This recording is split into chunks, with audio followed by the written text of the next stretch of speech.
చదువుతో పాటు skills, placements తో పాటు సక్సెస్ సందీప్ యూనివర్సిటీ మాత్రమే అందిస్తుంది. ఇజ్రాయెల్ వర్సెస్ ఇరాన్, ఈ రెండు దేశాల మధ్యలో యుద్ధ వాతావరణం ఇప్పుడు చూస్తుంటే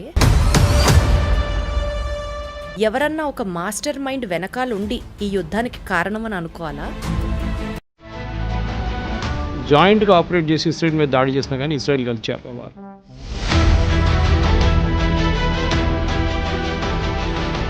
మ్యూనిక్ ఒలింపిక్స్లో 11 మంది ఇజ్రాయేలీ అథ్లీట్స్ చంపారు పిఎల్లో. దాని తర్వాత పెద్ద గొడవ జరిగింది. వీళ్ళందరినీ ఎవరో చంపారో వాళ్ళందరినీ పట్టుకొని పిఎల్లో వాళ్ళు ఒక్కరి తర్వాత ఒకరు చంపారు ఇజ్రాయెల్. ఎంతసేపు ఇరాన్ ఇజ్రాయెల్ని ఫినిష్ చేయాలి అన్న ఆలోచన అది కేవలం మతపరంగానే చూస్తామా, లేకపోతే డామినెన్సా, లేకపోతే పవర్ కోసమా? Why is Israel being targeted now and then? ఇండియాని ఎందుకు టార్గెట్ చేస్తారండి? పాకిస్తాన్ కానీ మిగతా ఇస్లామిక్ నేషన్స్, టర్కీ చేస్తున్నారు, అజర్బైజాన్ చేస్తున్నారు. Why is India targeted? Hindu nation.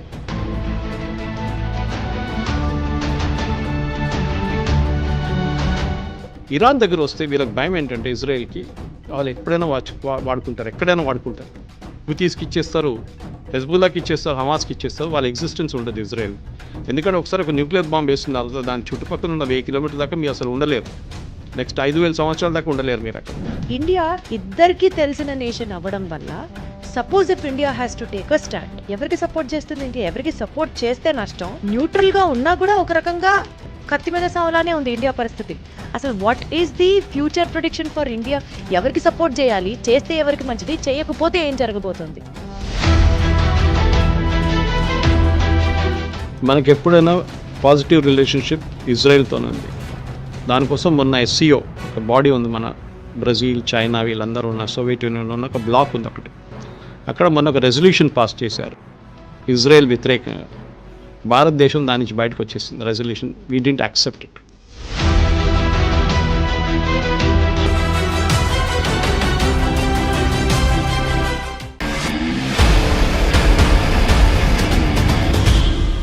ఇదొక రియల్ స్టోరీ కాదు, ఇదొక రియల్ ఫిక్షన్ కాదు, కానీ this is the real fire which is happening in between Israel and Iran.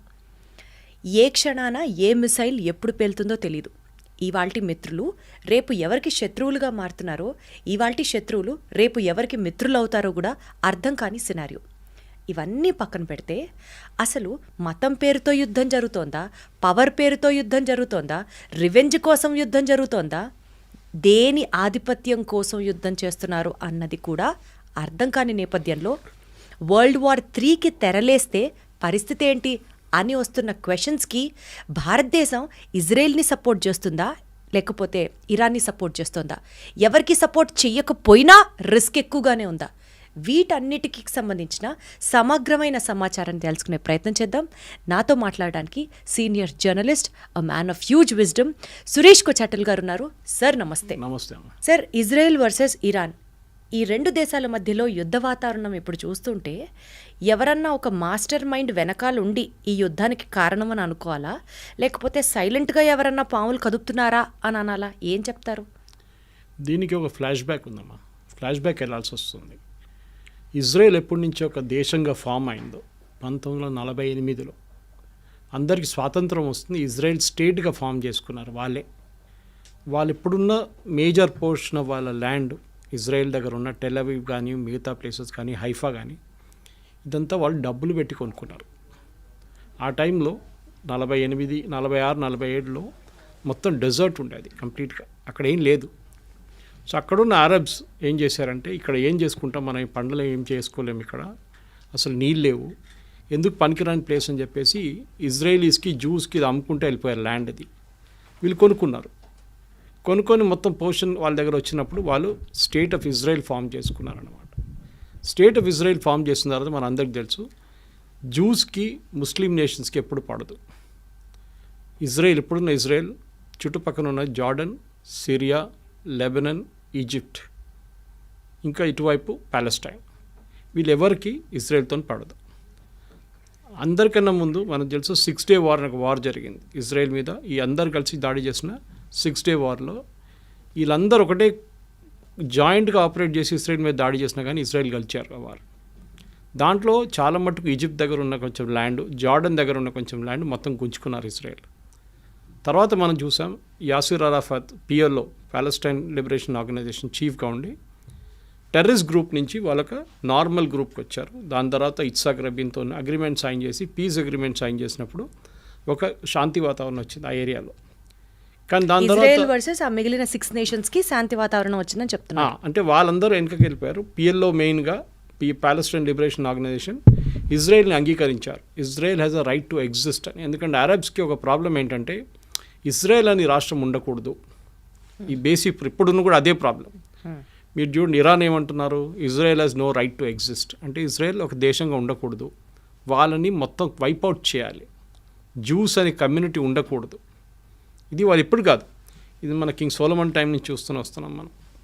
In fact లోకంలో ఒకటే దేశం ఉంది, ఎప్పుడైనా జ్యూస్కి పారిపోయి వచ్చినప్పుడు వాళ్ళని రండి మా దగ్గర ఉండండి అని చెప్పడానికి లోకంలో ఒకటే దేశం ఉండే ఆ టైంలో. You talking of from the king Solomon time నుంచి, అది భారతదేశం. నాకు ఇప్పుడు కూడా గుర్తుంది, మా ఇంటి నుంచి కేరళలో ఉన్న మా విలేజ్ నుంచి 16 కిలోమీటర్ దూరం క్రాంగనూర్ అని చెప్పి పెద్ద ఒక పోర్ట్ ఉండే ఒక టైంలో. దాని తర్వాత ఒక సునామీ వచ్చినప్పుడు మొత్తం కొట్టుకుపోయింది. అది 17th century 16th centuryలో. అప్పుడు దాన్ని కొడుంగలూరు అంటారు ఆ ప్లేస్ని. వెరీ సీకోస్ట్ దగ్గర ఉంటుంది. జ్యూస్ వచ్చి ఫస్ట్ ల్యాండ్ చేసిన ప్లేస్ అది ఇండియాలో. ఇంకోటి ముంబై వైపు కూడా ల్యాండ్ అయ్యారు, అప్పుడు బాంబే.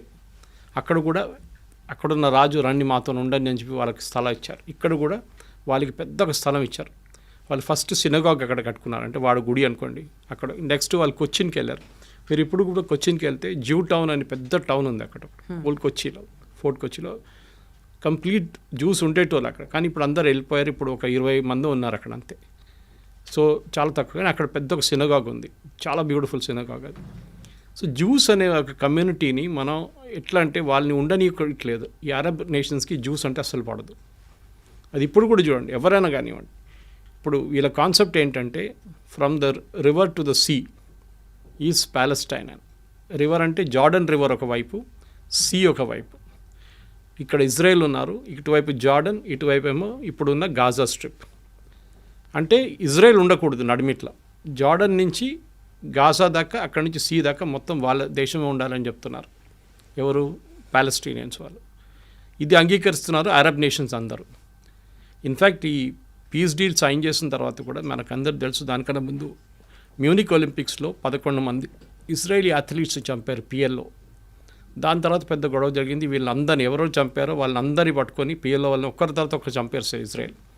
అప్పుడు ఇజ్రాయెల్ తెలిసింది ఏంటంటే మాకు సర్వైవ్ చేయాలంటే మాకు ఛాన్స్ లేదు, మాకు ఆప్షన్ లేదు. We have to fight to survive. ఎవరు వారిని సింపథైజ్ చేయరు. సింపథైజ్ చేసే చాలా తక్కువ నేషన్స్ ఉన్నారు. ఇన్ఫ్యాక్ట్ ఇందిరాగాంధీ టైంలో పిఎల్ఓకి సపోర్ట్ చేశారు, మన ఇజ్రాయెల్ సపోర్ట్ చేయలేదు. ఒక టెర్రరిస్ట్ ఆర్గనైజేషన్ సపోర్ట్ చేశాం. ఇప్పుడు కూడా మన హమాస్ని ఒక టెర్రరిస్ట్ ఆర్గనైజేషన్గా డిక్లేర్ చేయలేదు, ఈవెన్ మోదీ గవర్నమెంట్ వచ్చిన తర్వాత కూడా. కానీ దానికన్నా ముందు ఇంకా దారుణ పరిస్థితి ఉండే. పిఎల్ఓ లాంటి టెర్రరిస్ట్ ఆర్గనైజేషన్ని భారతదేశం సపోర్ట్ చేస్తుండే. ఓకే, సరే ఆ హిస్టరీ అయిపోయింది. యాసిర్ అరాఫాత్ని ఇజ్రాయెల్ వాళ్ళు చంపేశారు, అది అందరికి తెలుసు. ఫుడ్ పాయిజనింగ్ చేసి ఆయన అవుట్ చేసేసారు కంప్లీట్గా. దాని తర్వాత వాళ్ళు next in command take over చేసుకున్నారు, కానీ వాళ్ళని అందరినీ హమాస్ తెరిమి కొట్టి బయటకు చేసేస్తారు. Okay, Hamas is a terrorist organization. Hamas main sponsor Iran. ఇప్పుడు మనం హిస్టరీకి వస్తున్నాం, ప్రజెంట్ డే హిస్టరీ, పాత హిస్టరీ నుంచి ప్రజెంట్ డే హిస్టరీకి వస్తున్నాం. అటువైపు లెబనన్ అనే కంట్రీలో క్రిస్టియన్ కంట్రీ ఉండేది.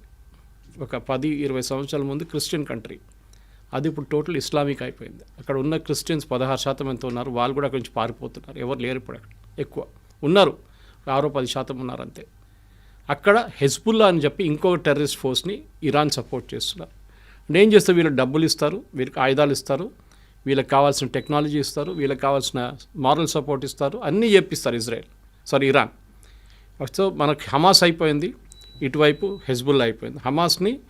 హమాస్ అని టెర్రరిస్ట్ ఆర్గనైజేషన్ అక్కడ ప్యాలెస్టీన్ అథారిటీ అని ఉండే, అంటే నడిపించడానికి, అంటే మన వెస్ట్ బ్యాంక్ కానివ్వండి గాజాని అడ్మినిస్టర్ చేయాల్సింది. అక్కడున్న గవర్నమెంట్ పేరు ప్యాలెస్టీనియన్ అథారిటీ, అది పిఎల్ఓ నుంచి వచ్చింది, యాసిర్ అరాఫాత్ టైం నుంచి వచ్చింది అనమాట. కానీ హమాస్ వాళ్ళని ఉండనియట్లేదు అక్కడ అసలు. మీరు అసలు మీరేం చేయకూడదు ఇక్కడ, మీరు పక్కన జరిగిపోండి అని చెప్పి గాజా నుంచి తరిమి కొట్టేశారు బయటికి. వాళ్ళు ఉన్నది ఇప్పుడు వెస్ట్ బ్యాంక్లో ఉన్నారంతే ఇటువైపు. సో గాజాలో ఉన్న టెర్రరిస్ట్ గ్రూప్. మూడోది హూతీస్. యమన్లో మీకు తెలుసు, యమన్లో పెద్ద ఒక సివిల్ వార్ జరిగిన తర్వాత హాఫ్ యమన్ టెర్రరిస్ట్ గ్రూప్ దగ్గర ఉంది, ఇంకొక హాఫ్ గవర్నమెంట్ దగ్గర ఉంది, వాళ్ళ గవర్నమెంట్. ఈ terrorist group financed again Iran, మొత్తం డబ్బులు ఇచ్చి ఆయుధాలు ఇచ్చి. హూతీస్ అంటారు వాళ్ళు. సో 3 Hలు: హూతీ, హెజ్బుల్లా, హమాస్. వీళ్ళు ముగ్గురు కలిసి ఇజ్రాయెల్ మీద ఎప్పుడు దాడి చేస్తూనే ఉంటారు. సూసైడ్ బాంబ్ అటాక్ ఉండొచ్చు. మనం మర్చిపోకూడదు, చాలామంది అరబ్స్ ఇజ్రాయెల్లో ఉంటారు, పనిచేస్తారు ఇజ్రాయెల్లో. కానీ అప్పుడు కూడా ఇజ్రాయెల్ వాళ్ళని ఉండనిస్తున్నారు, ప్రాబ్లం లేదు. కానీ అప్పుడప్పుడు ఏం చేస్తారంటే ఈ గాజా వైపు నుంచి వచ్చిన వాళ్ళు ఎవరైనా, లేకుంటే ఈ గ్రూప్ నుంచి ఎవరైనా సూసైడ్ బాంబ్ చేస్తారు. బస్ స్టాండ్ దగ్గరనో లేకుంటే సోల్జర్స్ వెళ్తున్న ఇక్కడ చెక్ పోస్ట్ కాడ వెళ్ళి సూసైడ్ బాంబింగ్ చేస్తారు. అది ఇజ్రాయెల్ తర్వాత స్ట్రాటజీ యూజ్ చేసి దాన్ని అడ్డుకున్నారు. ఇదంతా మొదలైంది ఎక్కడంటే October 7th. మనకు అందరికీ తెలుసు, 2 సంవత్సరాల ముందు October 7th ఇజ్రాయెల్ మీద గాజా నుంచి పెద్ద ఒక దాడి జరిగింది. మేజర్ ఇంటెలిజెన్స్ ఫెయిలియర్ అది, దాంట్లో డౌట్ లేదు. 1000 మంది కనుక చనిపోయారు, 1200 మందిని కిడ్నాప్ చేసి తీసుకెళ్లారు, మన అందరికీ తెలుసు అది. దాంట్లో ఇప్పుడు కూడా 48 మంది వాళ్ళ దగ్గర ఉన్నారు, పాలస్టీనియన్ టెర్రరిస్ట్ దగ్గర ఉన్నారు, హమాస్ దగ్గర. హమాస్ ఏం చేశారంటే అక్కడున్న హెల్త్ మినిస్ట్రీ వాళ్ళ దగ్గర ఉంది, అక్కడున్న హాస్పిటల్ కానివ్వండి, స్కూల్ కానివ్వండి, దాని కింద ఇరాన్ నుంచి వచ్చిన డబ్బులు పెట్టి ఒక 10 సంవత్సరాల నుంచి టనల్స్ కట్టుకున్నారు, అండర్గ్రౌండ్ టనల్స్.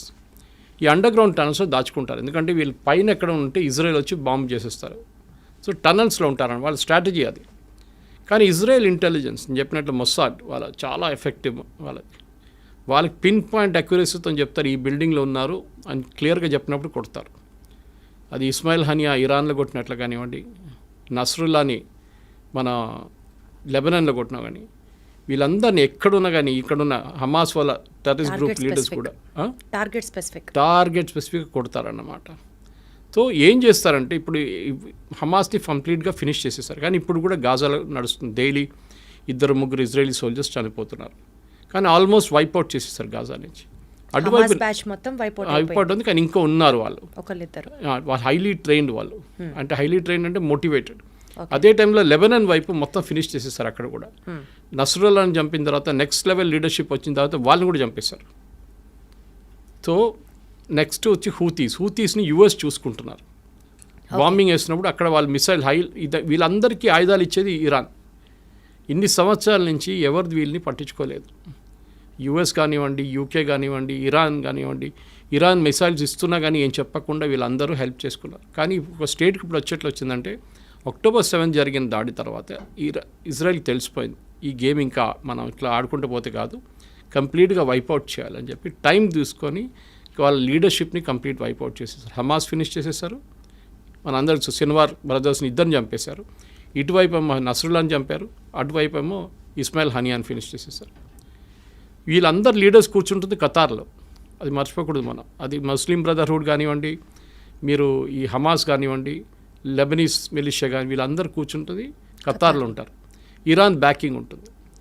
ఇరాన్కి సౌదీ అరేబియాకి పడదు, ఇరాన్కి బహ్రెయిన్కి పడదు, ఇరాన్కి యమన్కి పడదు, యమన్కి ఇరాన్కి ఒమాన్కి పడదు.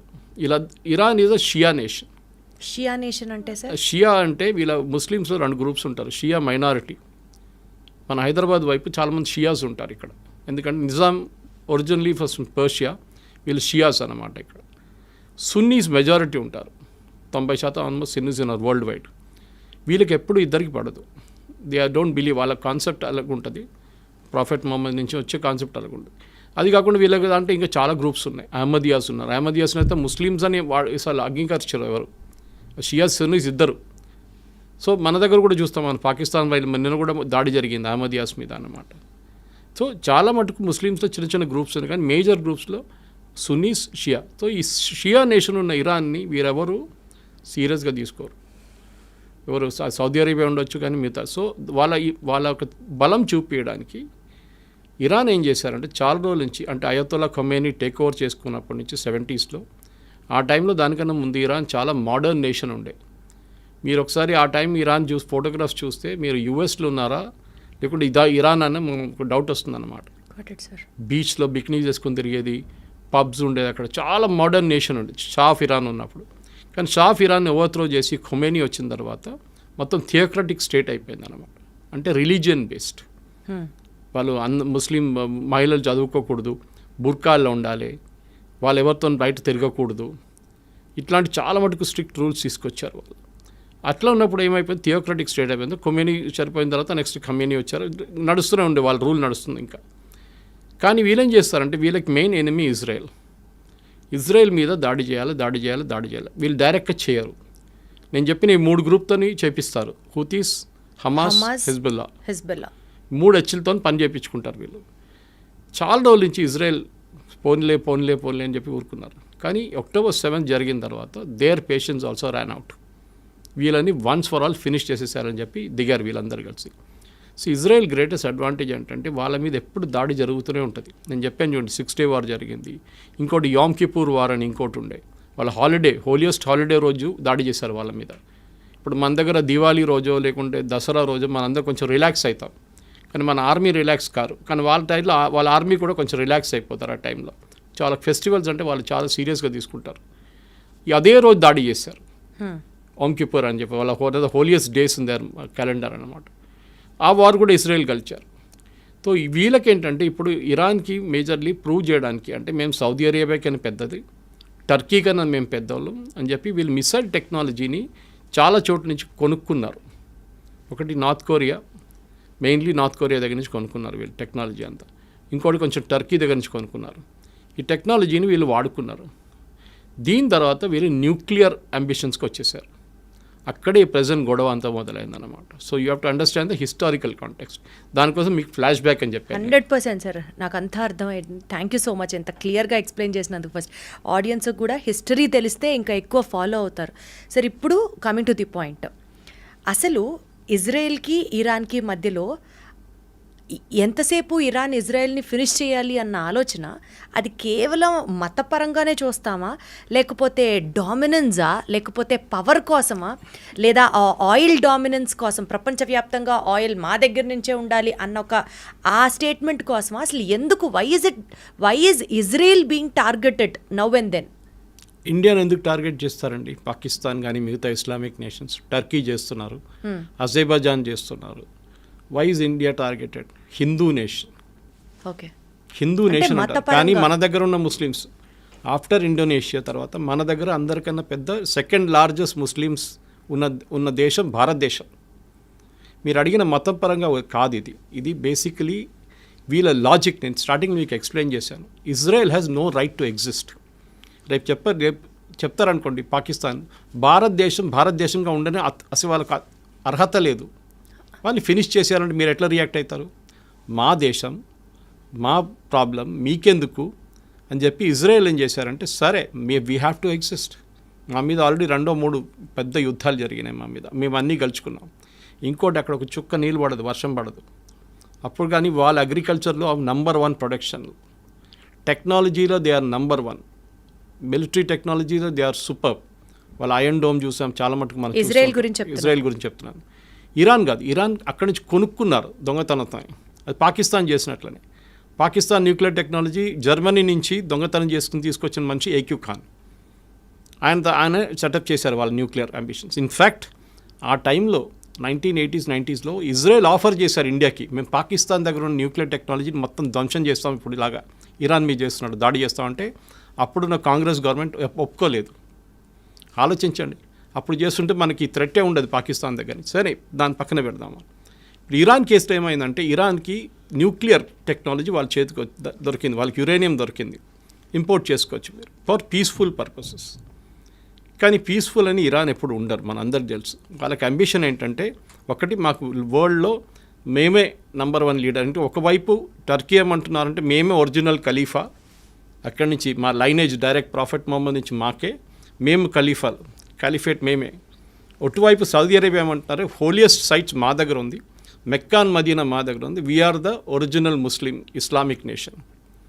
ఇంకోవైపు పాకిస్తాన్, మన అసీం ముని స్టేట్మెంట్ చూసుంటారు, we're the second after Saudi Arabia, మేమే సెకండ్ లార్జెస్ట్ ఇస్లామిక్ నేషన్ అంటున్నారు. ఇప్పుడు ఇరాన్ అంటున్నారు మేమేం చేయాలి, మేము కూడా మా పవర్ చూపించాలని చెప్పి వీళ్ళు న్యూక్లియర్ ప్రాసెసింగ్ స్టార్ట్ చేశారు. ఆల్రెడీ వాళ్ళ దగ్గర బ్యాలిస్టిక్ టెక్నాలజీ ఉంది. బ్యాలిస్టిక్ అంటే మీకు ఒక 100 కిలోమీటర్ నుంచి 500-600 కిలోమీటర్ కొట్టచ్చు మీరు. ఇప్పుడు 1000 కిలోమీటర్ కూడా ఉంది, మిసైల్స్ కొట్టచ్చు. కానీ మిసైల్స్ని మీరు ఒకటి అమ్యునిషన్ పెట్టి పంపించవచ్చు, ఇంకోటి న్యూక్లియర్ వెపన్ పెట్టి పంపించవచ్చు. న్యూక్లియర్ వెపన్ ఎవరు వాడరు, ఉంటుంది, దమ్కి ఇవ్వడానికి ఉంటుంది అంతే, నా దగ్గర ఉంది చూడు అని చెప్పడానికి, పాకిస్తాన్ చేసినట్లు మనం బ్లఫ్. మోదీ గారు అన్న వీ కాల్ దేర్ బ్లఫ్ అన్నారు. ఇరాన్ ఏం చేశారంటే న్యూక్లియర్ ప్రాసెసింగ్ మొదలుపెట్టి వాళ్ళ పవర్ ప్లాంట్ ఉంది, వాళ్ళకి ఒక న్యూక్లియర్ పవర్ ప్లాంట్ అక్కడ వాడుకుంటారు. ఇప్పుడు మన హైదరాబాద్లో చర్లపల్లిలో న్యూక్లియర్ ఫ్యూయల్ కాంప్లెక్స్ ఉంది. మనం బయట నుంచి తెప్పించుకున్న యురేనియం అంతా, అది కాకుండా మన దగ్గర ఉన్న కొంచెం యురేనియం వాడుకొని దాన్ని ప్రాసెస్ చేసి రాడ్స్లో తయారు చేసి మన కల్పాకం కానివ్వండి, మిగతా మన కైగా లాంటి అటామిక్ పవర్ ప్రాజెక్ట్స్కి పంపిస్తాం. ఓకే, అక్కడ వాళ్ళు దాన్ని న్యూక్లియర్ పవర్గా వాడుకుంటారు, న్యూక్లియర్ పవర్ జనరేట్ చేయడానికి వాడుకుంటారు. దానికి ఒక ప్యూరిటీ లెవెల్ ఉంటుంది. ఓకే, అంటే మీరు వెపన్ గ్రేడ్కి వెళ్ళాలంటే న్యూక్లియర్ సివిలియన్ యూస్కి మీకు 20-40% ప్యూరిటీ ఉంటే చాలు. 40 కూడా చాలా ఎక్కువ. కానీ మీరు 60% దాకా ప్యూరిటీ మీరు, అంటే సెంట్రిఫ్యూజ్ అంటారు దాన్ని. మీరు కాలేజ్లో మనం ఫిజిక్స్ కెమిస్ట్రీ ఎక్స్పెరిమెంట్ చేస్తున్నప్పుడు ట్యూబ్స్ పెట్టి ట్యూబ్స్లో కొన్ని లిక్విడ్ సెంట్రిఫ్యూజ్ చేస్తారు, దాన్ని ఫాస్ట్గా తిప్పుతాం. దాని నెక్స్ట్ టెక్నాలజీ చాలా advance technology, same centrifuge technology nuclear యురేనియంలో యూజ్ చేస్తారు ప్యూరిటీ తీసుకురావడానికి. వీళ్ళు కూడా ఏం చేశారంటే ఇరాన్ ఈ కొంచెం రిలాక్స్గా ఉన్న టైంలో యూఎస్ కానీ వీళ్ళని కానీ బయట నుంచి ఏదో ఇంకో పేరు చెప్పి ఆ సెంట్రిఫ్యూజ్ తెప్పించుకున్నారు. సో వీళ్ళు ప్యూరిటీ ఎక్కువ చేస్తాడం మొదలు పెడితే యూఎస్ వాళ్ళు ప్రెషర్ పెట్టిన తర్వాత మేము బాంబ్ చేస్తాం మీ మీద అని చెప్పిన తర్వాత వాళ్ళు ఏం చేశారు, international atomic energy agency IAEA, వీళ్ళు వరల్డ్ వైడ్ ఒక వాచ్ డాగ్ అంటాం మనం. అంటే ఎక్కడెక్కడ న్యూక్లియర్ టెక్నాలజీ ఉందో వీళ్ళు అక్కడ ఇన్స్పెక్షన్ చేస్తారు. It's UN body, independent UN body అన్నమాట. సో IAEA ఏం చేస్తారంటే వాళ్ళు వచ్చి ఇరాన్ మీద మేము మొత్తం నిఘా పెట్టబోతున్నాం. సో వాళ్ళు ఏం చేస్తారంటే ఇన్స్పెక్షన్స్ ఉంటుంది వాళ్ళకి, సర్ప్రైజ్ ఇన్స్పెక్షన్స్. మీరు ఎందుకు వాడుతున్నారు, మీరు ఎక్కడి దాకా వచ్చారు, లేదు చూడండి మేము సివిలియన్కే వాడుకుంటున్నాం, ఆ రికార్డు చూసుకోండి అని చెప్పి అంతా చూపిస్తారు. అది కాకుండా వాళ్ళు CCTV కెమెరా పెడతారు, చాలా హై రెజల్యూషన్, కంటిన్యూస్ మానిటరింగ్ ఉంటుంది ఇరాన్ మీద అన్నమాట. మన మీద కూడా ఉంటుంది, ఒక్కొక్కసారి మనం కూడా డిస్క్లోజ్ చేయాల్సి వస్తుంది. సో అది కాకుండా ఇరాన్ ఏం చేశారంటే ఈ ప్యూరిటీ ఎక్కువ పెంచడం మొదలుపెట్టారు. 50 దాకా వచ్చారు, 50 నుంచి 55కి వచ్చారు. మొన్న 55కి వచ్చినప్పుడు సడన్గా ఇజ్రాయెల్ ప్యానిక్ అయ్యారు. ఎందుకంటే ఒకసారి 60% క్రాస్ చేస్తే వీళ్ళు న్యూక్లియర్ వెపన్స్ తయారు చేయొచ్చు. యురేనియం ప్యూరిటీ 60% కన్నా ఎక్కువ అయితే you can make nuclear weapons. అప్పుడు దాకా మీ సివిలియన్ యూస్కి వాడుకుంటారు. ఆ టైంలో అమెరికా నెగోసియేషన్స్ మొదలుపెట్టారు. మీకు గుర్తుంటుంది, ప్రెసిడెంట్ ట్రంప్ ఇరాన్తో మాట్లాడడం, ఫస్ట్ రౌండ్, సెకండ్ రౌండ్ బహ్రెయిన్లో జరిగింది, ఒమాన్లో జరిగింది టాక్, కానీ ఇక్కడికి వెళ్ళట్లేదు. ఎందుకు ఇరాన్ ఫైనల్ ఏమేంటంటే మాకు బాంబు కావాలి. కానీ వాళ్ళు ఏమంటారు, మేము చేయట్లేదు, చూడండి మేము మంచి అబ్బాయిలు, మేము ఏం చేయట్లేదు. కానీ IAEA ఏం చెప్పారంటే వీళ్ళు చీట్ చేస్తున్నారు, వీళ్ళు కెమెరాలు ఆఫ్ చేసేస్తున్నారు, కెమెరా మీద బట్టలు వేసేస్తున్నారు, ఏదేదో పని చేస్తున్నారు, సెంట్రిఫ్యూజ్ తెప్పించుకుంటున్నారు బయట నుంచి, ప్యూరిటీ ఎక్కువ చేస్తున్నారు. లాస్ట్కి వచ్చినప్పుడు ఒక 2 వారాల ముందు ఫైనల్లీ ఇజ్రాయెల్ డిసైడ్ చేసుకున్నారు, ఇంకా ఒక నెల ఆగితే, 2 నెలలు ఆగితే వాళ్ళు వెపన్స్ గ్రేడ్ యురేనియం తయారు చేసుకుంటారు. దాని తర్వాత వాళ్ళని ఆపలేము, పాకిస్తాన్ లాగా అయిపోతారు. మా దగ్గర ఒక 100, పాకిస్తాన్ దగ్గర 80 వెపన్స్ ఉన్నాయి, న్యూక్లియర్ గ్రేడ్ వెపన్స్ రెడీగా ఉన్నాయి వాళ్ళ దగ్గర. మన దగ్గర 150 ఉంది, చైనా దగ్గర 500 ఉంది, US అయితే బియాండ్ థౌజండ్స్లో ఉన్నాయి వాళ్ళ దగ్గర. సో ఇప్పుడు ఏమైందంటే లోకంలో 5-6 నేషన్స్ ఉన్నారు, వెపన్స్ ఉన్న నేషన్స్. ఇరాన్ దగ్గర వస్తే వీళ్ళకి భయం ఏంటంటే ఇజ్రాయెల్కి వాళ్ళు ఎప్పుడైనా వాడుకుంటారు, ఎక్కడైనా వాడుకుంటారు. హుతీస్కి ఇచ్చేస్తారు, హెజ్బుల్లాకి ఇచ్చేస్తారు, హమాస్కి ఇచ్చేస్తారు, వాళ్ళ ఎగ్జిస్టెన్స్ ఉండదు ఇజ్రాయెల్. ఎందుకంటే ఒకసారి ఒక న్యూక్లియర్ బాంబ్ వేసిన తర్వాత దాని చుట్టుపక్కల ఉన్న 1000 కిలోమీటర్ దాకా మీరు అసలు ఉండలేరు. నెక్స్ట్ 5000 సంవత్సరాల దాకా ఉండలేరు మీరు అక్కడ. అది కంప్లీట్ అంత రేడియేషన్ ఉంటుందన్నమాట. మనం చూసాం హిరోషిమా నాగసాకిలో ఏం జరిగిందనేది. సో న్యూక్లియర్ డెటనేషన్ అంటే చాలా సీరియస్ ఇష్యూ. దానికోసం మనం ఇప్పుడు డెటనేషన్ చేస్తున్నప్పుడు, మనం టెస్ట్ చేస్తున్నప్పుడు ఏదో ఒక డెజర్ట్లో వెళ్ళి చేసుకుంటాం మనం టెస్ట్. పోఖ్రాన్లో ఎందుకు టెస్ట్ చేస్తామంటే పోఖ్రాన్ డెజర్ట్ నడిమిట్లో ఉంది, మన థార్ డెజర్ట్ నడిమిట్లో రాజస్థాన్లో. అది కూడా లోపలికి తవ్వి 20 కిలోమీటర్ లోపలికి వెళ్ళి, లేకుంటే 15 కిలోమీటర్ లోపలికి వెళ్ళి అక్కడ మనం వెపన్ పెట్టి టెస్ట్ చేస్తాం దాన్ని. సో రేడియేషన్ పైకి రాకుండా, చిన్న ఎర్త్క్వేక్ లాగా ఉంటుంది, భూకంపంగా వస్తుంది ఆ టైంలో, 3-4 రిక్టర్ స్కేల్ మీద వస్తుంది అనమాట. సో ఈ దాంట్లో ఇజ్రాయెల్ ఏం డిసైడ్ చేశారంటే 2 వారాల ముందు వీళ్ళని ఇట్లా ఇవ్వకూడదు, వీళ్ళు తయారు చేసుకుంటే వీళ్ళది ఫస్ట్ వీళ్ళ న్యూక్లియర్ అసెట్స్ మీద కొట్టాలి. సో వీళ్ళు 3-4 సైట్స్ ఉన్నాయి వీళ్ళ దగ్గర. సో ఈ న్యూక్లియర్ అసెట్స్ సివిలియన్ యూస్ ఒకటే, మీరు కల్పాకం లాంటి రియాక్టర్ కానివ్వండి, కైగా లాంటి రియాక్టర్ అంతా మనకు కనిపిస్తుంది బయట న్యూక్లియర్ ప్లాంట్ అంటే. కానీ న్యూక్లియర్ వెపన్స్ ఎప్పుడు స్టోర్ చేసేది మౌంటైన్స్ లోపల స్టోర్ చేస్తారు. మన పాకిస్తాన్ చూసాం, కిరాణా హిల్స్లో కొట్టాం మనం, వాళ్ళ మీద కొట్టలేదని మనం అంటున్నాం, కానీ జరిగింది. We didn't hit the weapons directly, కానీ దాన్ని కైరానా హిల్స్ ఫేస్ అంటే మౌంటైన్ లోపల ఎంటర్ అయ్యే గేట్ ఉంది చూడండి, అక్కడ కొట్టాం. ఇప్పుడు దాంట్ లోపల ఎంటర్ చేయలేకపోతున్నారు పాకిస్తాన్. అక్కడ ఏం జరిగిందో వాళ్ళకి తెలియదు. ఇజ్రాయెల్ కూడా అదే స్ట్రాటజీ యూజ్ చేశారు. ఇన్ఫ్యాక్ట్ చాలా మటుకు డిఫెన్స్ ఎక్స్పర్ట్స్ ఏమంటున్నారంటే భారతదేశం చేసిన అదే స్ట్రాటజీ పాకిస్తాన్ వ్యతిరేకంగా ఇజ్రాయెల్ చేశారు. ఒకటి ఫస్ట్ వాళ్ళు ఏం చేశారంటే వాళ్ళ ఎయిర్ డిఫెన్స్ కొట్టి పడేశారు మొత్తం. మనం కూడా అదే చేస్తాం. Exactly sir. Chinese air defence system ఉండే మొత్తం ధ్వంసం చేసిన తర్వాత మనకు ఫ్రీ రైడ్ అయిపోయింది. మనకి వాళ్ళ ఎయిర్క్రాఫ్ట్ టేక్ ఆఫ్ చేయలేకపోయినారు, మన రన్వేని కొట్టాం. సో దేవర్ స్టక్. మన వాళ్ళకి ఫ్రీ టైం దొరికింది, మిసైల్స్ కూడా ఎట్లా కావాలంటే అట్లా కొట్టారు మన వాళ్ళు. కానీ ఇప్పుడు ఏం జరిగింది, ఇజ్రాయెల్ కూడా అదే చేశారు ఇరాన్ మీద. కానీ ఇరాన్ దగ్గర ఒక అడ్వాంటేజ్ అంటే పాకిస్తాన్ దగ్గర కాకుండా వాళ్ళ దగ్గర మిసైల్స్ చాలా ఉన్నాయి. ఓవర్ ద ఇయర్స్ ఈ హమాస్ హూతీస్కే వాళ్ళు ఆల్మోస్ట్ 40,000, వీళ్ళు హెజ్బుల్లాకి ఆల్మోస్ట్ 30 నుంచి 40,000 మిసైల్స్ ఇచ్చారు వాళ్ళు. దాంట్లో చిన్న మిసైల్స్ ఉంటాయి, పెద్దది ఉంటాయి, బ్యాలిస్టిక్ ఉంటాయి, అన్నీ ఉంటుంది. అది కాకుండా ఇరాన్ దగ్గర కూడా 1,200 మిసైల్స్ ఉన్నాయి వేరియస్ కెపాసిటీస్లో. ఒకటి కొన్ని 100 కిలోమీటర్ డిస్టెన్స్ ఉంటే ఒకటి 500 కిలోమీటర్ డిస్టెన్స్ కొడుతుంది అనమాట. కొన్ని అట్మాస్ఫియర్కి వెళ్ళి మళ్ళీ రీఎంటర్ అవుతుంది. దాన్ని ట్రాక్ చేయడం చాలా డిఫికల్ట్. మన దగ్గర బ్రహ్మోస్ ఉంది చూడండి అట్లాంటిది. సో వాళ్ళు ఇంకో పేర్లు ఉన్నాయి దానికన్నా. మనం బ్రహ్మోస్ అని వాడుకుంటాం. మన దగ్గర అగ్ని ఉంది. మిగతా మన దగ్గర చాలా మటుకు రేంజ్ మిసైల్స్ ఉన్నాయి అనమాట. నాగ్ ఉంది అందరు, యాంటీ ట్యాంక్ మిసైల్స్. ఇరాన్ ఏం చేస్తారంటే ఇప్పుడు ఈ జరిగిన దాడిలో ఫస్ట్ వాళ్ళ మీద దాడి జరిగినప్పుడు ఇజ్రాయెల్ ఏం చేశారంటే వాళ్ళ మేజర్ కమాండర్స్, ఆర్మీ చీఫ్ కానివ్వండి, వాళ్ళ ఎయిర్ ఫోర్స్ చీఫ్ కానివ్వండి, వాళ్ళ మేజర్ ఆర్మీ కమాండర్స్ని 10 మందిని చంపేశారు. సూపర్ ఇంటెలిజెన్స్ అంటే వీళ్ళు ఎక్కడ కూర్చుంటారో ఎవరికి తెలియదు, వాళ్ళకే తెలియదు, వాళ్ళ తోడున్న వాళ్ళకి తెలియకుండా ఇస్రాయెల్లో ఉన్న మొసాడ్ వాళ్ళు ఇరాన్లో వచ్చి అక్కడ ఉండి చేపించారు ఇది. ఇప్పుడు మీకు ఇక్కడ వచ్చే ముందు రికార్డింగ్ ఒకటి వింటున్నాను. వీళ్ళ మొబైల్ ఫోన్స్ ట్రాక్ చేశారంట. అప్పుడు వీళ్ళు ఏం చేశారు, మొబైల్ ఫోన్ ఆఫ్ చేసి పెట్టేస్తారు. మీరు మొబైల్ ఫోన్ ఆఫ్ చేస్తే మిమ్మల్ని ఎవరు ట్రాక్ చేయలేరు టెక్నికల్గా. కానీ అది కూడా ఇజ్రాయెల్ దగ్గర టెక్నాలజీ ఉందంట. మొబైల్ ఆఫ్ చేస్తే పెడితే కూడా టెక్నాలజీ మీ మొబైల్ని ట్రాక్ చేస్తారంట. So Israel is super duper smart టెక్నాలజీలో వాళ్ళని. అది కాకుండా ఇంటెలిజెన్స్లో మొసాడ్ లాంటి ఏజెన్సీని ఈవెన్ అమెరికన్ సిఏ పనికిరాదు. They are super. ఇప్పుడు కాదు, ఫస్ట్ టైం కాదు. వాళ్ళ మ్యూనిక్ ఒలింపిక్స్లో 11 మంది అథ్లీట్స్ని చంపిన వాళ్ళు 8 మంది వచ్చి చేశారు. మెయిన్ టెర్రరిస్ట్ 8 మందిని వాళ్ళు చంపారు. తర్వాత ఒక్కరినైతే ఒక 20 సంవత్సరాల తర్వాత వెళ్ళి బ్రెజిలియన్ జంగిల్ వెళ్ళి కొట్టారు. ఆలోచించండి. మొసాడ్ ఇస్ చాలా సూపర్. వాళ్ళు చాలా ప్లేసెస్లో అసాసినేషన్ చేశారు ఇలా ఎనిమీస్ మీద అనమాట. ఇజ్రాయెల్ ఎనిమీస్ ఎక్కడకుండా వాళ్ళ మీద చేశారు. అది కాకుండా ఇప్పుడు జరిగిన మొన్న దాంట్లో ఫస్ట్ వీళ్ళ ఆర్మీ లీడర్షిప్ మొత్తం కొట్టేశారు. న్యూక్లియర్ సైంటిస్ట్ని చంపేశారు. దీనికన్నా ముందు కూడా చేశారు. ఈవెన్ యూఎస్ చేశారు. సొలైమానీ బాంబింగ్ ఒకటి ఉండే, ఫేమస్ బాంబింగ్ ఒకటి, అక్కడ కూడా వాళ్ళు చేసింది అదే. ఇప్పుడు మన హెజ్బుల్లా బాంబింగ్ చూసాం. హెజ్బుల్లాది మీటింగ్ జరుగుతున్నప్పుడు నస్రుల్లాని కొట్టారు. అది కూడా బంకర్ 3 ఫ్లోర్ల కింద. బంకర్ బస్టర్ బాంబ్ అంటారు దాన్ని. అంటే బాంబు పైనుంచి డ్రిల్ చేసుకుంటూ పోతుంది. డ్రిల్ చేసి వెళ్ళి కింద ఎక్కడ ఉందో అక్కడ వెళ్ళి కంప్లీట్ బ్లాస్ట్ అయిపోతుంది అనమాట. షాక్తో చనిపోతారు, మంటలేమి ఉండదు. ఈవెన్ నసరుల్లా బాడీ అట్లనే దొరికింది ఇంటాక్ట్. ఈ డైడ్ ఆఫ్ షాక్. ఇజ్రాయెల్ మనకు అదే బాంబ్ బాలాకోట్లో ఇచ్చారు.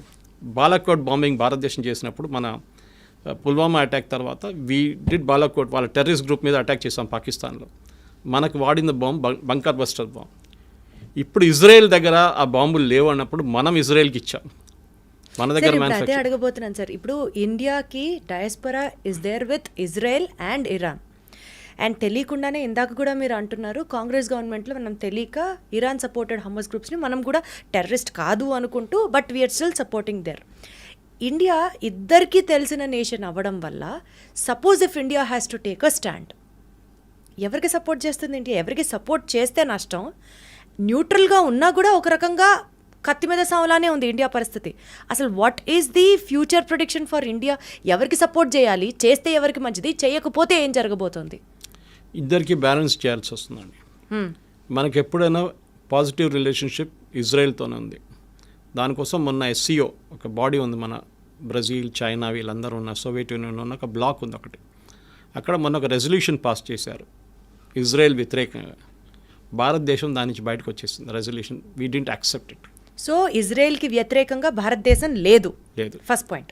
సెకండ్, ఇరాన్తో కూడా మనం ఫ్రెండ్షిప్ పెట్టుకుంటున్నాం. ఎందుకంటే ఇరాన్కి ఏం కావాలంటే వాళ్ళకి తెలుసు వాళ్ళ వైపు నుంచి ఎవరు రావట్లేదు. ఇప్పుడు చూడండి, ఈ వార్లో ఒక్క దేశం ఇంక్లూడింగ్ పాకిస్తాన్ వాళ్ళ వైపు రావట్లేదు. ఇరాన్ సపోర్టెడ్ హమాస్ గ్రూప్స్ని ఇండియా ఎందుకు సపోర్ట్ చేస్తుంది సార్? మరి ఇండియా సపోర్ట్ చేయట్లేదు, ఇండియా కండమ్ చేయట్లేదు. We're not declared them as a terrorist group. Problem ఎక్కడ వస్తుందంటే షియాస్, మన దగ్గర ఉన్న షియాస్, కశ్మీర్ వైపు షియా పాపులేషన్ ఎక్కువ. మీరు లే లదాఖ్కి వెళ్తే, లదాఖ్ ఒక యూనియన్ టెరిటరీగా తీసుకుంటే లదాఖ్లో రెండు పీసులు ఉన్నాయి. ఒకటి నేను ఒక 1 year ముందు వెళ్ళాను అక్కడికి. ఒకవైపు లే వైపు బుద్ధిస్ట్ ఉంటారు, వేరే కార్గిల్ వైపు లద్దాఖ్ది మొత్తం షియా ముస్లిమ్స్ ఉంటారు. మీరు అక్కడ వెళ్తే కాఫీ షాప్లలో, రెస్టారెంట్లలో, హెయిర్ కటింగ్ సెలూన్లలో అంత ఖొమేనీ ఫోటో కనిపిస్తుంది మీకు. They are Shias. ఇప్పుడు నేను అడిగా చాలామంది నా దగ్గర, సురేష్ గారు ఈ కశ్మీర్ నుంచి వెళ్ళారా చాలామంది అంటున్నారు, ఇరాన్కి చదువుకోవడానికి అన్నారు. నేను చెప్పాను కరెక్ట్. మిగతా ఎవరైనా ఇండియా నుంచి యూఎస్కి వెళ్తారు, యూకేకి వెళ్తారు, యూరోప్కి వెళ్తారు, కెనడాకి వెళ్తారు, ఆస్ట్రేలియాకి వెళ్తారు, కానీ ఇరాన్కి చదువుకోవడానికి ఎవరు వెళ్ళారు? నిన్న మొత్తం పెద్ద గొడవ రాత్రి కదా, మమ్మల్ని అందరిని ఎవాక్యువేట్ చేయండి ఇక్కడి నుంచి అని చెప్పి. అప్పుడు నేను కనుక్కున్నప్పుడు తెలిసిపోయింది వీళ్ళంతా కశ్మీర్ నుంచి వెళ్ళిన వాళ్ళు, షియా ముస్లిమ్స్. ఇండియాకి ఆ రకంగా కూడా అక్కడ ఒక కనెక్షన్ ఉందన్న మనకి. ఓకే.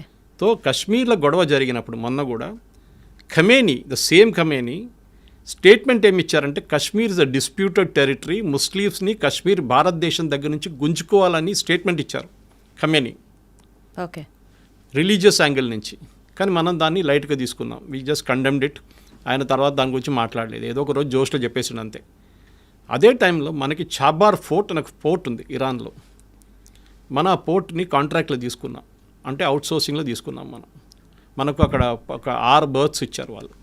చాలా క్రూషియల్ అది, ఎందుకంటే ఆఫ్ఘనిస్తాన్ ఎంటర్ కావడానికి పాకిస్తాన్ నుంచి వెళ్ళకుండా మనకు వెళ్ళడానికి ఒక రూట్ అది చాబార్ ఫోర్ట్. మన అక్కడ చాలా వేల కోట్లు, ఆల్మోస్ట్ 1000 కోట్లు 2000 కోట్లు పెట్టి ఆ పోర్ట్ని డెవలప్ చేస్తున్నాం. ఇరాన్ దగ్గర డబ్బులు లేవు.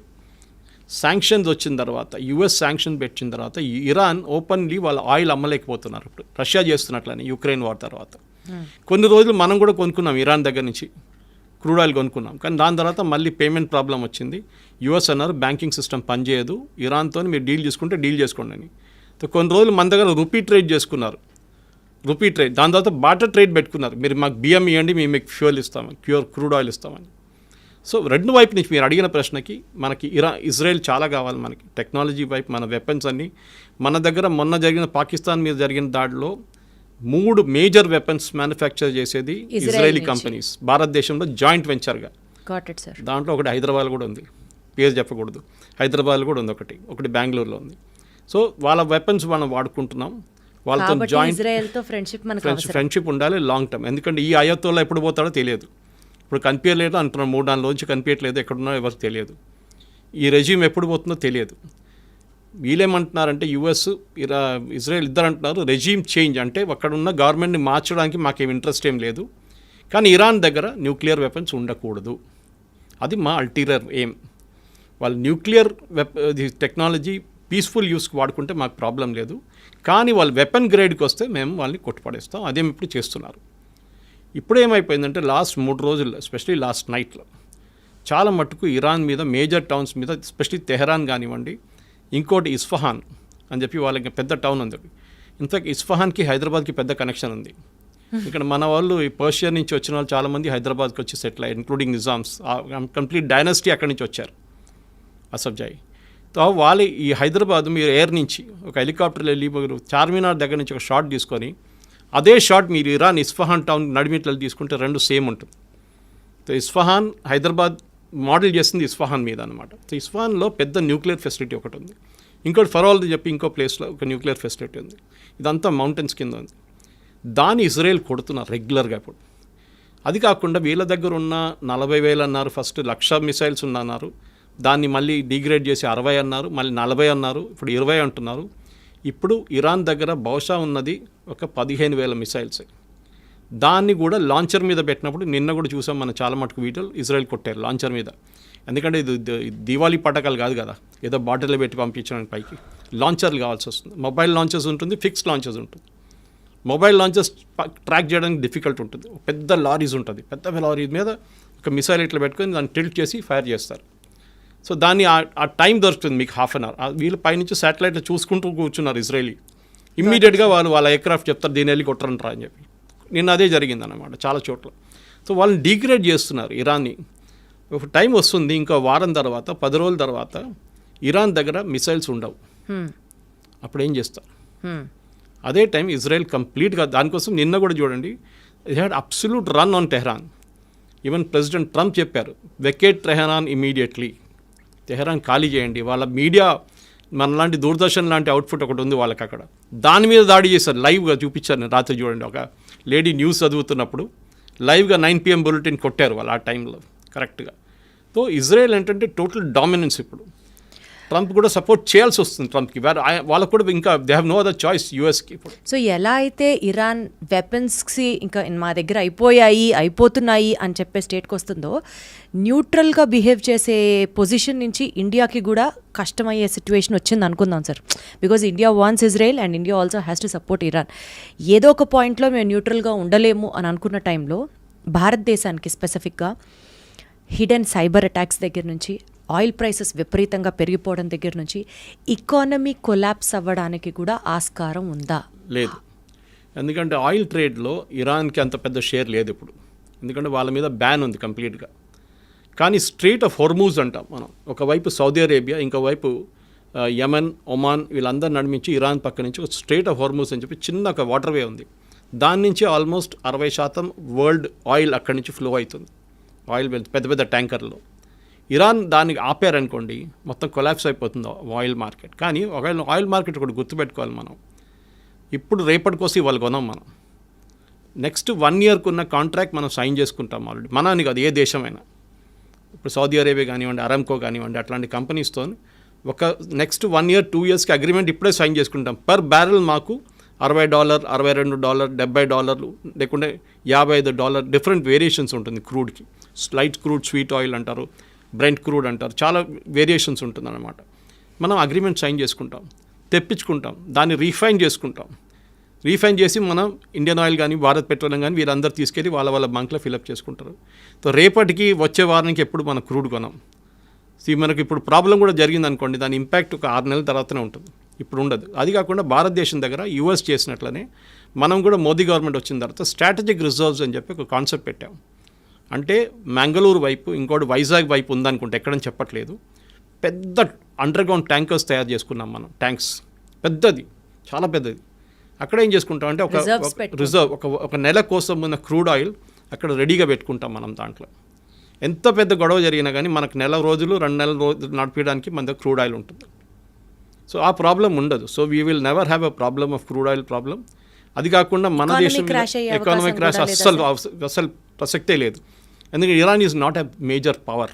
ఓకే, అది మనం గుర్తుపెట్టుకోవాలి. ఇరాన్ దగ్గర ఉన్నది ఒకటి ఆయిల్ ఒక్కటే వాళ్ళ దగ్గర, ఇంకోటి వాళ్ళ దగ్గర ఉన్న మిసైల్ స్ట్రెంగ్త్, అది ఇప్పుడు చాలా మటుకు డిగ్రేడ్ అయిపోయింది కంప్లీట్గా. సార్ ఇప్పుడు బేసికల్గా ఇరాన్ దృష్టిలో ఇజ్రాయెల్ అనే ఒక నేషన్ ఎగ్జిస్ట్ అవ్వకూడదు అని ఒక డామినెన్స్ కోసం స్టార్ట్ చేసిన ఫైట్లో యుఎస్, యూకే, చైనా, ఈ 3 నేషన్స్లో సార్ ఏది అడ్వాంటేజ్ తీసుకొని ఆ మంటలో నిప్పులో ఆజ్యం పోయడం అంటారు చూడండి, ఆ ఆజ్యం పోసే దేశం ఏది? అండ్ పీస్ పేరుతో సైలెంట్గా పవర్ని గ్రాప్ చేసే స్కెచ్ ఏ దేశం వేస్తుంది సార్? మీరు యూకే, యుఎస్, ఇజ్రాయెల్ ఒక్కటే కలిసి పనిచేస్తున్నారు. ఎందుకంటే ఇప్పుడు ఇరాన్ నుంచి ఫైర్ చేసిన మిసైల్స్ మొన్న కూడా దాంట్లో 30% మిసైల్స్ని కొట్టిపడేస్తుంది యూకే, యుఎస్ అని కాకుండా ఈవెన్ జార్డన్ ఫైటర్ ఎయిర్క్రాఫ్ట్. మిగతా ఐరన్ డోమ్కి వచ్చేదాకా, ఇజ్రాయెల్ దగ్గర వచ్చేదాకా 70% మిగిలింది. దాంట్లో కూడా వాళ్ళు ఆల్మోస్ట్ 90% కొట్టిపడేశారు, 10% మిస్ అయిపోతుంది. ఇప్పుడు మనం కూడా మన పాకిస్తాన్ జరిగినప్పుడు మీరు చూస్తుంటారు, ఆకాశంలో కొడుతున్న షాట్స్ ఉన్నాయి చూడండి, అదే జరుగుతుంది. మన దగ్గర ఉన్న ఐరన్ డోమ్ S-400, అది కాకుండా దాని తర్వాత నెక్స్ట్ మన దగ్గర ఆకాష్ తీర్ ఉంది, దాని తర్వాత యాంటీ ఎయిర్క్రాఫ్ట్ గన్స్ ఉంది. నడిమిట్లో ఒక 5-6 ఉన్నాయి మిసైల్ రేంజెస్. ఇజ్రాయెల్ దగ్గర డేవిడ్ స్లింగ్ అని ఒకటి ఉంది, that is beyond 200 to 300 kilometers వచ్చే మిసైల్స్ తీసుకుంటుంది. దగ్గరకు వచ్చిన 100 kilometers మిస్టి ఇది మన వాళ్ళ ఐరన్ డోమ్ చూసుకుంటుంది అనమాట. అది కాకుండా పేట్రియట్ అని చెప్పి ఇంకో ఎక్స్టెండెడ్ రేంజ్ 500 kilometers ఇంకోటి ఉంది వాళ్ళది, అది అమెరికన్ టెక్నాలజీ. అది ఇది 3 వాడుకోవడం. అది కాకుండా అమెరికా థాడ్ అని చెప్పి వాళ్ళ ఒక సిస్టమ్ ఉంది, THAD, అది మన S-400 లాగా అనమాట. దాన్ని కూడా అమెరికా ఒక సెట్ తీసుకొచ్చి ఇజ్రాయెల్లో పెట్టారంట, చెప్పట్లేదు దాని గురించి, మాట్లాడలేదు. అంటే US is silently supporting Israel. Has to and is doing it also. Trump చాలా క్లియర్గా చెప్పారు నిన్న కూడా, we're not fighting this war, but at the same time we're not backing out Israel, we're supporting Israel. ఎందుకంటే Israel అనే ఒక community, ఈ Jewish community, US అని కాదు, లోకంలో ఎక్కడైనా they are the most powerful community.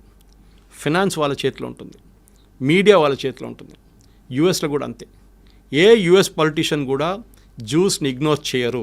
Okay, ఆ పరిస్థితి ఇప్పుడు మన భారతదేశంలో డయాస్పోరా ఉన్నారు చూడండి, మనం ప్రొఫెషనల్స్, మన డాక్టర్స్ కానీ ఇంజనీర్స్ కానీ ఉంటాం, వాళ్ళది కాదు, వాళ్ళు మీడియా కంట్రోల్ చేస్తారు. ట్రంప్ ఎక్కువ రిలీజ్ చేస్తే ట్రంప్ని దింపేస్తారు, బైడెన్ దింపినట్లు. ఆ పవర్ ఇజ్రాయెల్కి ఉంది. ఇజ్రాయెల్ అని కాదు, జ్యూస్కి ఉంది. వాళ్ళు ఏ దేశంకైనా వెళ్ళండి, మీరు జ్యూస్ ఉంటారు అక్కడ. మన ఎప్పుడు జోకింగ్లు చెప్తారు, ఎక్కడ పోయినా మలయాళీలు కనిపిస్తారు, కేరళ నుంచి ఉన్న వాళ్ళు ఈవెన్ మూన్లో కనిపిస్తారు, అదేలాగా ఇజ్రాయేలీలు కూడా కనిపిస్తారు, జ్యూస్ కనిపిస్తారు. కరెక్ట్ అది. And what about UK and China sir? China ఇప్పుడు ఏం చెప్పారండి, UK is part of this deal anyway. Okay, దాంట్లో డౌట్ లేదు.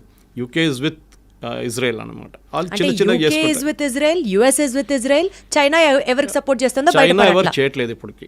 చైనా ఓన్లీ రెజల్యూషన్ పాస్ చేస్తుంది, మేము కండెమ్ చేస్తున్నాం, మేము అది చేస్తున్నాం, ఇది చేస్తున్నాం. ఎందుకంటే చైనాకి భయం ఏంటంటే, మేము దీంట్లో గిట్ట దడితే యుఎస్ వచ్చి అక్కడ వాళ్ళ తైవాన్ దగ్గర వచ్చి కూర్చుంటారు, యుఎస్ సౌత్ చైనా సీలో మమ్మల్ని మా షిప్ని పోనీయరు, మేము దీంట్లో గొడవ మాకు పెట్టక్కర్లేదు. వాళ్ళు ఓడిపోతున్న పార్టీతో మేమేం పెట్టుకోము ఇరాన్లో, వాళ్ళు ఓడిపోతారు, రేపు పారిపోతారు, ఇక ఆయన రష్యాకి వెళ్ళిపోతారు, ఎక్కడికి వెళ్తారో తెలియదు ఖమేని, కానీ వెళ్ళిపోతారు, గాయబైపోతారు అని ఒక కాన్ఫిడెన్స్. అంటే ఎవరికి ఇరాన్ మీద నమ్మకం లేదు ప్రస్తుతం.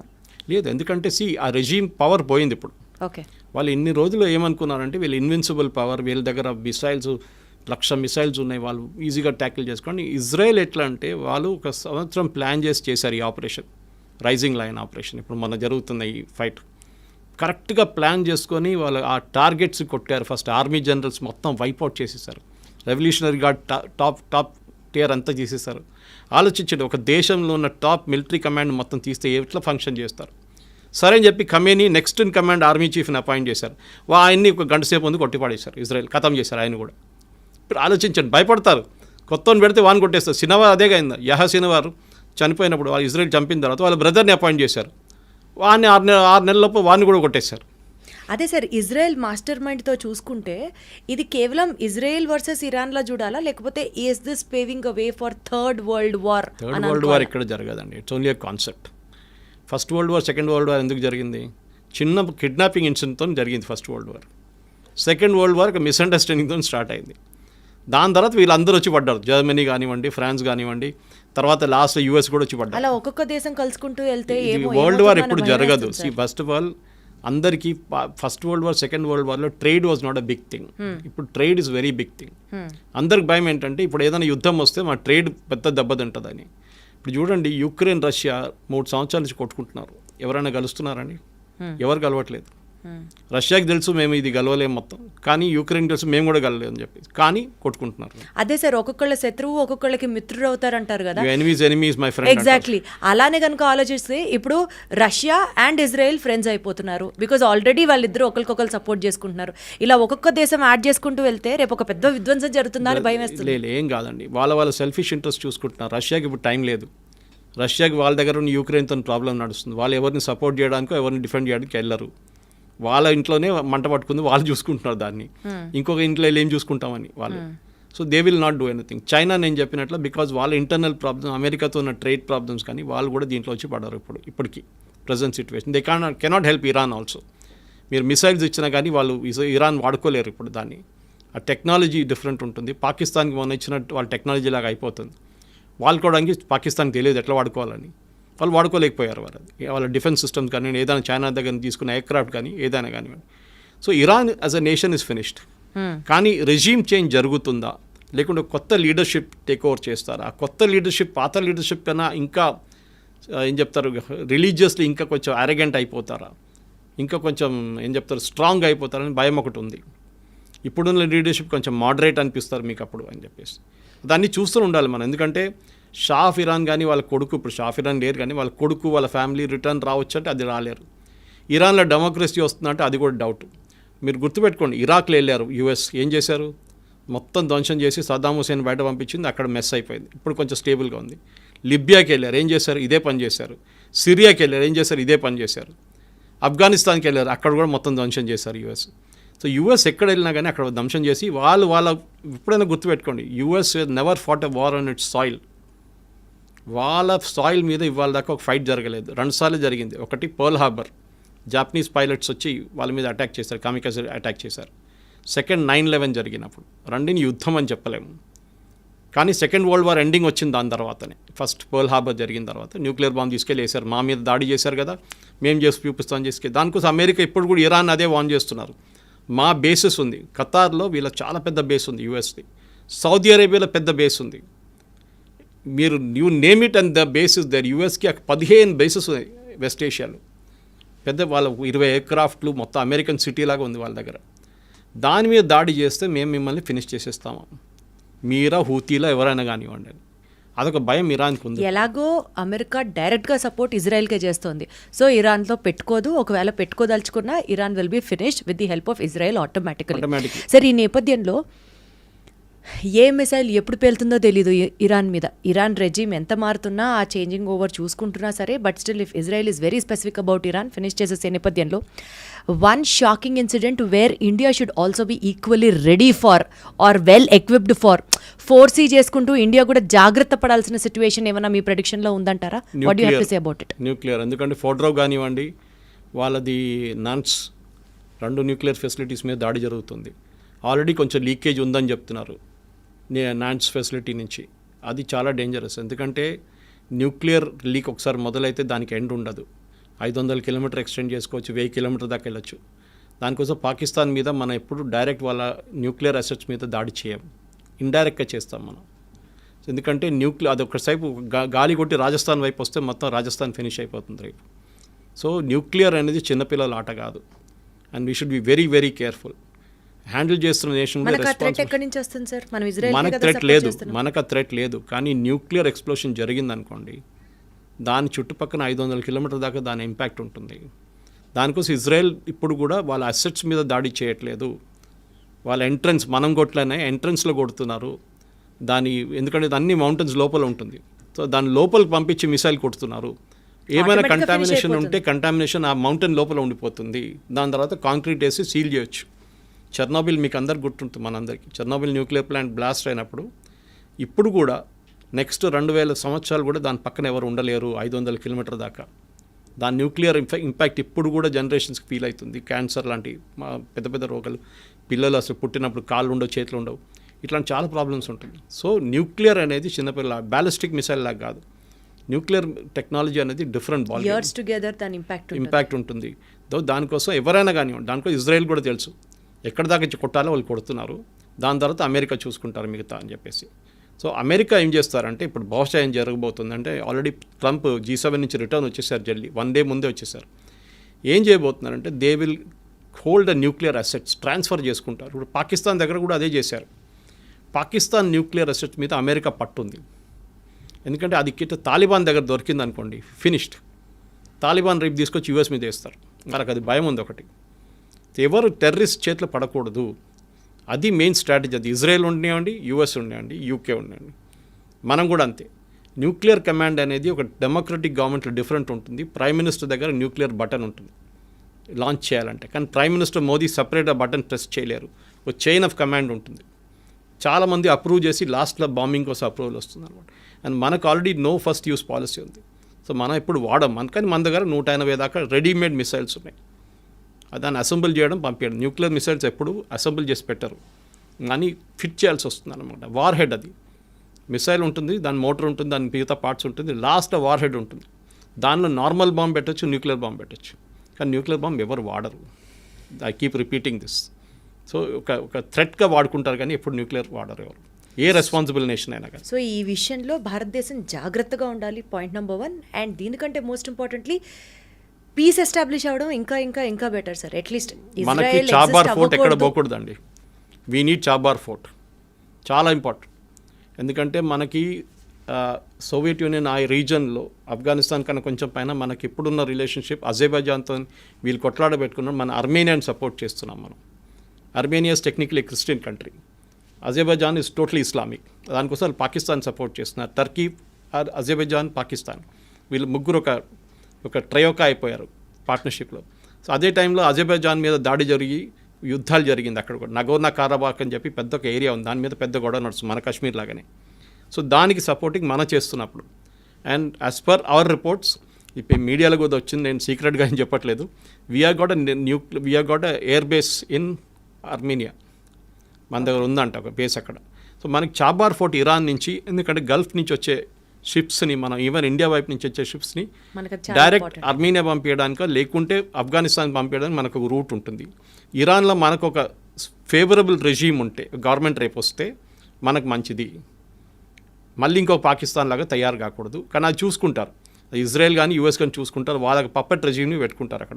ఇప్పుడు బంగ్లాదేశ్లో ఎట్లా చేశారు అట్లనే వాళ్ళ కోసం కావాలని మనిషిని అక్కడ పెట్టుకుంటారు వాళ్ళు, అంతే. చూద్దాం సార్ ఈ ప్రొసీడింగ్స్ ఎక్కడి దాకా వెళ్తాయో. కానీ అసలు ఇదంతా it all started with Israel exist అవ్వడానికి వీల్లేదు అని చెప్పడానికి ఇరాన్ ఎవరు సార్? అది ఈ ఇరాన్ అని కాదు, dominance- ఇరాన్ అని కాదు, all the Islamic nations. All the Islamic nations అసలు ఇప్పుడు వాళ్ళు కూడా. ఎవరు సార్ ఇంకొక నేషన్ ఎగ్జిస్ట్ అవ్వకూడదని అదే చెప్పడానికి? కదా. It all started there.